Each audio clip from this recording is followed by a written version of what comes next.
So రాష్ట్ర ముఖ్యమంత్రి రేవంత్ రెడ్డి గారు ప్రైవేట్ స్కూల్ టీచర్స్ పై ఒక హాట్ కామెంట్ చేశారు. దీని ప్రకారం ఒక ప్రైవేట్ టీచర్ ఇంటర్ పాస్ అయిన వాళ్ళ, లేకుంటే ఒక ప్రైవేట్ టీచర్ అంటే డిగ్రీ ఫెయిల్ అయిన వాళ్ళ, దీనిపై ఒక సీనియర్ టీచర్ గా ఎలా స్పందిస్తారు? All private teachers association women's wing president, నా పేరు సుజాత. గౌరవ ముఖ్యమంత్రి వర్యులు చెప్పారు, కానీ దాంట్లో ఎంతవరకు నిజం ఉంది అనేది తనకే తెలియాలి. సో ఇంటర్ డిగ్రీ అనేసి అన్నారు. సో ప్రైవేట్ స్కూళ్లలోనే ప్రతి ఒక్కరు, చాలా మంది వాళ్ళ పిల్లలు, వాళ్ళ మనవళ్ళు, వాళ్ళ మనవరాలు కూడా ప్రతి ఒక్కరు చదువుతున్నారు. కాకపోతే వాళ్ళు ఇంటర్ డిగ్రీ పాస్ అయినారా అని తెలుసుకోవడానికి ఇప్పుడు మంత్రివర్యులే వాళ్ళు తనే ఒక అలిగేషన్ పెట్టారు కాబట్టి ప్రతి ఒక్క స్కూల్లో ఎంతవరకు క్వాలిఫై అయ్యారు అని తెలుసుకోవాల్సిన బాధ్యత కూడా తనదే. ఇప్పుడు ఒకవేళ వాళ్ళు పీజీలు, పీహెచ్డీలు, బీఈడీలు చేసి ఉన్న వాళ్ళైతే మరి వాళ్లకు గవర్నమెంట్ టీచర్స్ తో సమానంగా గౌరవ వేతనం ఇవ్వడానికి రేవంత్ రెడ్డి గారు రెడీగా ఉన్నారా? ఎందుకంటే మేము వాళ్ళకంటే ఎక్కువ పనివేళలు చేస్తున్నాము, కష్టపడుతున్నాము. మార్నింగ్ నుంచి ఈవినింగ్ వరకు పేరెంట్స్ వస్తారు ప్రిన్సిపాల్ తోనే. అదే గవర్నమెంట్ టీచర్స్ సరదాగా వచ్చి వెళ్లిపోతుంటారు. అలాంటి వాళ్లకు చాలా గౌరవం ఇస్తున్నారు. ప్రైవేట్ టీచర్స్ ని పొద్దున నుంచి సాయంత్రం వరకు ఒక గొడ్డు చాకిరీ లాగా చేస్తున్నారు. బతకలేక బడిపంతులు అని వెనకట ఎవరో సామెత అన్నారు. అది ప్రైవేట్ ఉపాధ్యాయుల పరంగా అది నిజమవుతుంది. అలా అంత కష్టపడుతూ మేము ఒక్కొక్కరిని ప్రయోజకులను చేసి ఒక డాక్టర్ని, ఇంజనీర్ని, అలాంటి వాళ్ళను మేము తయారు చేస్తుంటే ఈ రోజున తను ఇలాంటి ఒక కామెంట్ చేయడం వల్ల ఎంతో మంది ప్రైవేట్ టీచర్ల మనోభావాలు దెబ్బతిన్నాయి. కాబట్టి గౌరవ ముఖ్యమంత్రి వర్యులు కంపల్సరీ ఎవరైతే ఇంటర్ ఫెయిల్, డిగ్రీ ఫెయిల్ అని అన్నారో యూడైఎస్ ఫామ్ లో కూడా మేము ఎంటర్ చేస్తున్నాం కదా, తను కంపల్సరీగా ఒక కమిటీ వేసి కనుక్కోవాలి. కనుక్కొని ఎవరికైతే సమానంగా గవర్నమెంట్ టీచర్స్ తో సమానంగా మేము, ఎందుకంటే వాళ్ళకంటే ఎక్కువ కష్టపడుతున్నాం కాబట్టి మాకు ఒక గౌరవాన్ని వాళ్ళు ఇవ్వాలి.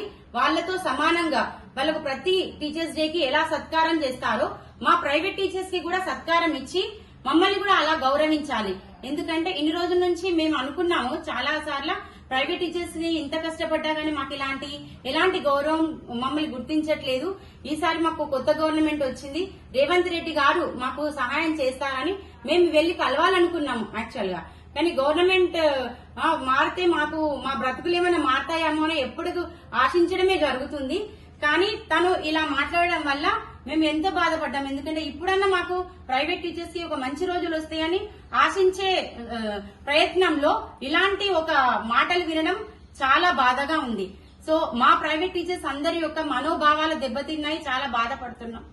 ఈ స్వరాజ్య టీవీ వాళ్ళు మాకు మా బాధలను అర్థం చేసుకుని మాకు ఇలా మాట్లాడే అవకాశాన్ని ఇచ్చి గవర్నమెంట్ వరకు మా బాధలు ఏంటి అని తెలుసుకునే ఒక అవకాశాన్ని ఇచ్చినందుకు ధన్యవాదాలు. మేడం, మీరు చెప్పిన మాట ప్రకారంగా ప్రైవేట్ టీచర్స్ ని కూడా గౌరవించాలి ప్రభుత్వ టీచర్స్ వలె. మరి ఇక్కడ ప్రైవేట్ టీచర్స్ అంటే ముఖ్యమంత్రి రేవంత్ రెడ్డి గారు కొంత కించపరుస్తూ వ్యాఖ్యానించారు. మరి దీన్ని ఏ విధంగా చూస్తారు మీరు? అవును కదా సార్, ఇప్పుడు గవర్నమెంట్ టీచర్స్ తో సమానంగా అంతకంటే ఎక్కువగా పనిచేస్తున్నారు ఇక్కడ.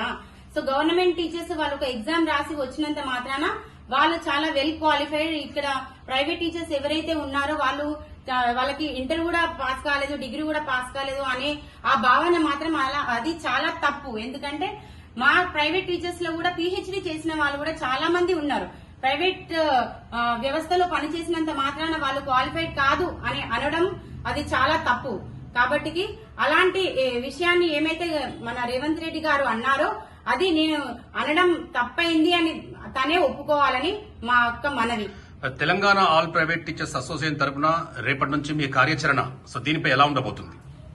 మేము రేపటి నుంచి ఒకవేళ రేవంత్ రెడ్డి గారు నేను మాట్లాడింది తప్పైంది అని అనుకోకపోతే కనుక మేమందరం కూడా తీవ్ర చర్యలు తీసుకుని మేము ధర్నాలు అవి చేయడానికి కూడా మేము రెడీగా ఉన్నాం.